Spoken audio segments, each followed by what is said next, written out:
السلام علیکم viewers, novel 9 episode number 4۔ السلام علیکم چاچو۔ زمان ڈرائنگ روم میں داخل ہوا۔ ملک طاہر کو سامنے دیکھ کر محبت سے سلام کیا۔ وعلیکم السلام میرا بیٹا۔ ملک طاہر نے آگے بڑھ کر زمان کو گلے لگایا۔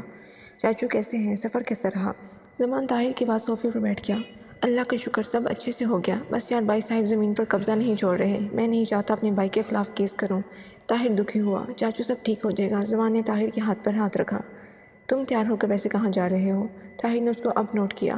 چاچو میں لاہور کے لیے نکل رہا ہوں، کل واپسی ہونی ہے، سوچا ملتا جاؤں۔ زمان نے جھجک کر کہا۔ طاہر ہنسنے لگ گیا۔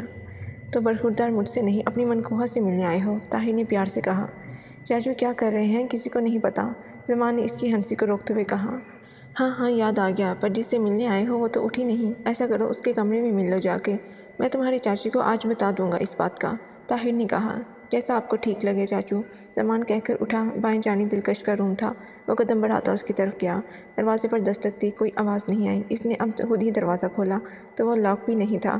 زمان اندر چلا گیا۔ زمان کیا سمجھتا ہے آج وہ بدنام کروں گی کہ یاد کرے گا، اور یہ دلکش کو چاہتا ہے، کیا رکھا ہے اس میں جو مجھ میں نہیں ہے، اس سے زیادہ ماڈرن ہوں، اس سے زیادہ خوبصورت ہوں، اس سے زیادہ ادا ہے میرے پاس، مرد میری انگلیوں پر ناچتے ہیں۔ زمان تم کیا چیز ہو؟ عائشہ جل بن کر آگ ہو گئی تھی۔ ایک تو زمان اس کو اگنور کر رہا تھا، دوسرا وہ دلکش کو چاہتا تھا۔ یہ بات سن کر اس کو آگ نے اندر تک راکھ کر دیا تھا، وہ بس بدلہ چاہتی تھی۔ زمان آہستہ آہستہ قدم بڑھاتا دلکش کے پاس پہنچ گیا۔ وہ بالکل انجان سوئی ہوئی تھی۔ زمان نے اس کے چہرے سے بال پیچھے کیے اور دلکش کے ماتھے پر کس کیا۔ وہ تھوڑا سا ہلکی کروٹ بدل گئی۔ زمان نے اپنے دائیں ہاتھ اس کی گردن سے بالوں کو ہٹانے کو آگے کیا۔ دلکش کی اب آنکھ کھل گئی۔ زمان، اس نے نام ہی لیا تھا کہ زمان نے جھک کر اس کے گالوں پر پیار کیا۔ ہاں جی مسز زمان، اب جاگ جاؤ، میری ہو چکی ہو، میری نیند ختم کر کے تم مزے سے سو رہی ہو، زمان نے پیار سے گلا کیا۔ دلکش نے اپنے بال سمیٹ کر اٹھنے کی کوشش کی۔ خواب میں بھی تم ہی تو ہوتے ہو زمان، دلکش نے آگے رو کر اس کو گلے سے لگا لیا۔ پر میرے خواب تو آج کل بہت ویسے ہیں، سناؤ تمہیں؟ زمان نے دونوں ہاتھ اس کی کمر میں ڈال کر اس کو قریب کر لیا اور اس کو کان میں بتانے لگا۔ زمان، کوئی بھی آ سکتا ہے، ہم چھت پر نہیں ہیں، ہٹو اب کہ پھر نہ چھوڑوں میں تمہیں، دلکش نے دھمکی دی۔ وہ ہنسنے لگ گیا اور اٹھ کر کھڑا ہو گیا۔ اچھا ٹائم ختم، مجھے اب نکلنا ہے، کل آؤں گا واپس، تم اپنا خیال رکھنا اور اتنی کالس مت کرنا کہ میں رستے سے ہی واپس آ جاؤں، زمان کہہ کر پلٹا تھا کہ دلکش نے بستر چھوڑ کر بھاگ کر اس کو پیچھے سے ہگ کر لیا۔ زمان جلدی آ جانا، اور کالس تو میں کروں گی، بہت ساری کروں گی، میرے ہو، جب میرا دل کرے گا کروں گی، دلکش اپنے ہاتھ اس کے گرد حائل کر کے بولی تھی۔ ہاں کر لینا، اب ٹھیک ہے، چلو اب مجھے جانا ہے۔ زمان نے الوداع لی، مگر دلکش کسی صورت اس کو جانے نہیں دینا چاہتی تھی۔ اگر تمہارا کام امپورٹنٹ نہ ہوتا تو کبھی نہ جانے دیتی، خاص طور پر اب جب میرے بیڈ روم میں آئے ہو۔ دلکش نے زمان کی شرٹ ٹھیک کرتے اس کو خود سے الگ کیا۔ کل شام کو ملتے ہیں، یا میں آج ہی جلدی آ جاؤں گا، یہ بھی ہو سکتا ہے، کام ختم ہو جائے تو۔ اچھا سوچو ابھی۔ زمان دلکش کو باہوں میں بھر کر دروازے تک لے آیا۔ ٹھیک ہے، انتظار کروں گی، خدا حافظ۔ اوکے، اللہ حافظ۔ زمان کمرے سے نکل کر واپس سب سے مل کر ملک طاہر کے گھر سے نکل گیا تھا۔ شہزاد مجھے اب تک کوئی بات بنتی ہوئی دکھائی نہیں دیتی، زمان تو عائشہ کو گھاس نہیں ڈالتا۔ سلیمہ تبھی ملک شہزاد کے گلے پڑ گئی۔ باجی میں کر تو رہا ہوں کوشش، کل تو ترکیب نکالی ہے، اس پر عمل کرتے ہیں۔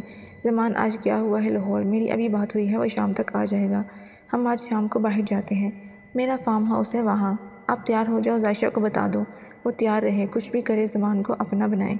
ملک شہزاد نے اپنا دماغ لگایا اور اپنی چالاکی پر کام کرنا شروع ہو گیا۔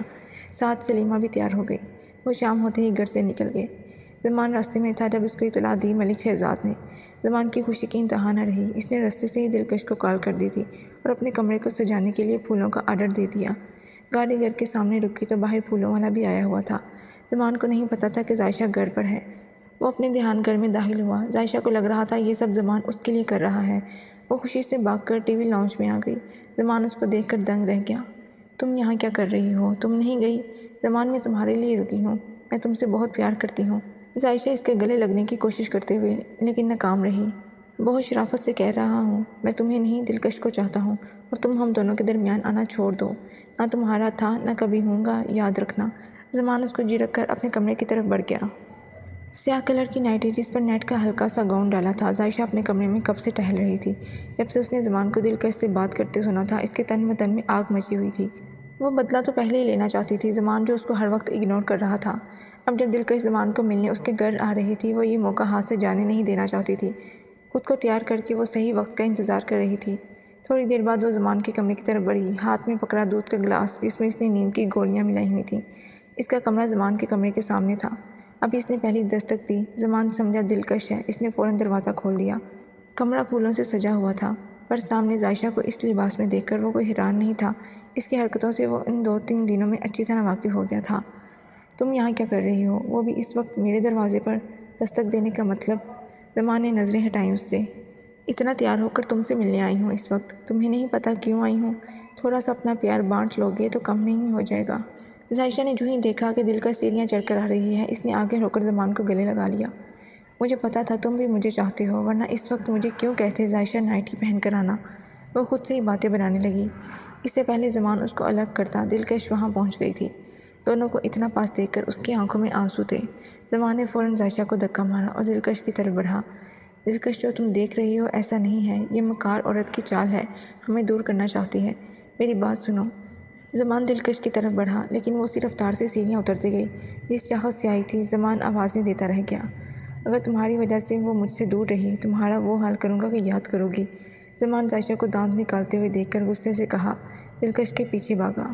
وہ لاؤنج کے دروازے پر تھی جب زمان نے اس کا ہاتھ پکڑ کر روکا۔ کیا ہو گیا ہے؟ ہمارا رشتہ اتنا کچا نہیں ہے دلکش، جو ایک مکار عورت کی وجہ سے تم یوں شک کر رہی ہو۔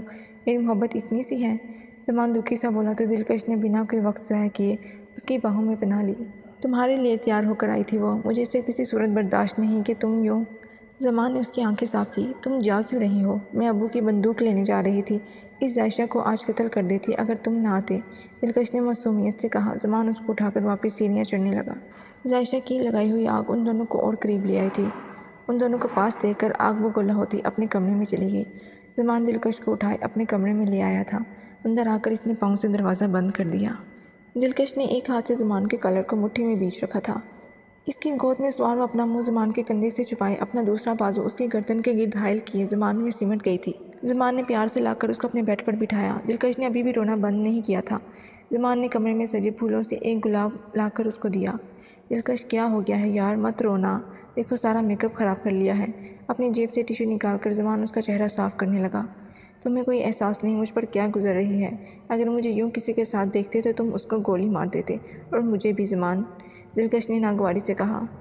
ہاں، میں اس کو گولی مار دیتا، کیونکہ میں تم پر کسی کا سایہ بھی برداشت نہیں کر سکتا، زمان نے تیزی سے سچ کہہ دیا۔ دلکش نے چہرہ اٹھا کر اس کو دیکھا، پھر آگے بڑھ کر اس کے گلے لگ گئی۔ میں کیسے کروں برداشت؟ زمان نے اس کو روتا دیکھ کر اس کے اور پاس ہو گیا اور باہوں میں بڑھ لیا۔ تم میری بیوی ہو دلکش، اور وہ کوئی نہیں۔ کیوں اس بات پر رو کر ہمارے یہ پیار بڑے لمحات سپوائل کر رہی ہو؟ دیکھو بس ہم ہیں، اور وہ بھی اتنا پاس، ہم سے ہوا بھی گزر نہیں سکتی۔ وہ یا کوئی اور ہمیں کبھی نہیں آ سکتا۔ دلکش، اپنا رونا بند کرو۔ اس کے مضبوط سینے میں چھپی دلکش کوئی مذمت نہ کر سکی، آخر وہ اس پر پورا حق رکھتا تھا۔ زمان جتنا اس کے قریب ہوتا جا رہا تھا، دلکش کی دھڑکن بے قابو ہو رہی تھی۔ زمان پلیز، ابھی نہیں، دلکش نے مدھم سی آواز میں اس کے کان میں کہا۔ مجھ سے مزید انتظار نہیں ہوگا، تم بیوی ہو میری۔ پر ہاں، ابھی رخصتی باقی ہے۔ ٹھنڈی آہ بھر کر وہ بستر پر ہو گیا۔ دلکش نے اپنا سر اس کے سینے پر رکھ دیا تھا، اپنا ہاتھ زمان کے ہاتھ سے ملا کر دونوں نے انگلیاں بند کیں۔ آئی ایم سوری زمان، ہر بار میری وجہ سے میرے پاس آتے آتے رہ جاتے ہو، پر مجبوری ہے۔ دلکش تھوڑی شرمندہ تھی۔ زمان نے اپنے ہونٹ اس کے بالوں پر رکھ دیے۔ تم اتنا بھی پاس ہو تو غنیمت ہے میری جان، اور تم نے کچھ غلط نہیں کیا۔ ہاں، ایک سزا ہے تمہارے لیے، ایک گفٹ ہے، بولو کیا دوں؟ پہلے سزا دے دو تاکہ گفٹ کا مزہ بعد میں قائم رہے۔ سزا یہ ہے کہ تمہیں میرا نام لکھنا ہوگا باڈی کے اس پارٹ پر جہاں میں کہوں گا۔ زمان نے کروٹ لی اور دلکش کو اپنے حصار میں باندھ لیا۔ یہ تو کوئی سزا نہ ہوئی، پر چلو جہاں کہو گے وہاں لکھ لوں گی، دلکش اس سے گلے لگ کر کہا، اور پھر زمان کی بات پر وہ شرمائے بنا نہ رہ سکی۔ تمہیں اپنی بیک پر لکھنا ہوگا، زمان نے اس کے کان میں کہا۔ جواب میں وہ بس سر ہلا سکی۔ میری بھی ایک شرط ہے پھر، دلکش نے زمان سے کہا۔ وہ کون سی؟ میری بیک پر اپنا نام تم لکھو گے، اور ابھی لکھو گے۔ دلکش نے اٹھ کر اپنی پشت اس کے سامنے کی، اپنے ہاتھ سے سارے بال ایک طرف کر لیے۔ وہ تیار تھی۔ یار، پھر اگر مجھ سے کنٹرول نہ ہوا تو؟ زمان نے اس کی گردن پر کس کرتے ہوئے پوچھا۔ تو تھوڑی سی چیٹنگ کر لینا، دلکش نے ہنس کر کہا، اور پلٹ کر زمان کی طرف محبت پاش نظروں سے دیکھا۔ وہ تو وہاں ہی ڈیر ہو گیا تھا۔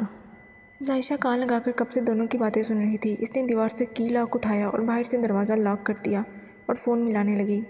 ہیلو امی، آپ تو کہتی تھی زمان یہ ہے وہ ہے۔ وہ آپ کے چہیتے بھائی ماموں طاہر کی بیٹی سے عشق لگا رہا ہے، دونوں رنگے ہاتھوں پکڑے ہیں میں نے، جلدی آؤ ماموں کے ساتھ، عائشہ نے روتے ہوئے بتا کر کال کاٹ دی۔ سلیمہ نے طوفان اٹھا لیا تھا۔ طاہر نے اپنی بیوی کو دلکش اور زمان کے نکاح کا بتا دیا تھا۔ صبا تو پہلے ہی جانتی تھی، وہ سب بہت خوش تھے۔ ملک طاہر کو زمان پر پورا یقین تھا، اس نے زمان کو اپنے بیٹے کی طرح پالا تھا۔ تو کب تک دلکش کی رخصتی کرنی ہے؟ بس حالات کچھ بہتر ہوں تو زمان کو کہوں گا وہ بات کرے۔ بھائی صاحب کے موڈ پر میں اپنے بچوں کی خوشیاں خراب نہیں کرنا چاہتا۔ بات تو آپ کی ٹھیک ہے، مگر طاہر دیکھ لیں، یہ فیصلہ خراب نہ کر دیں ہماری بیٹی کو۔ ایسا نہیں ہوگا، بے فکر رہو، زمان پر مجھے پورا یقین ہے۔